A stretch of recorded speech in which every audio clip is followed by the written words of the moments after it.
बंधुगण इस्राएल एबे पवनरु पानी तैयारी करिबार मेसिन उद्भावन करिछि। इस्राएल रो वाटरजेन नामक एक एमिति जेनेरेटर तैयारी करिछि जहाकी सोलार एनर्जी को व्यवहार करी पवन रे थिबा बाष्पर आर्द्रतारु पीबा योग्य पानी तैयारी करिथाए।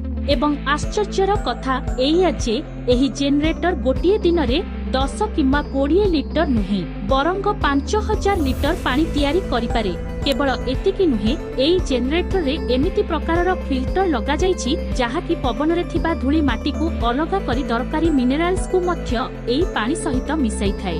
अवश्य एही कंपनी मिलिट्री को उद्देश्य रे एही जेनेरेटर को तैयारी करिछि जहा द्वारा सैनिकों को जंगल किंबा मरुभूमि भली जगह रे पानी मिल परिबो। किंतु वर्तमान पीबा पानी रो अभाव प्रायतः सबुआडे देखिबाकू मिलुछि। तेनु एई जेनेरेटर रो चाहिदा अनेक देश रे बढ़िबारे लागिछि।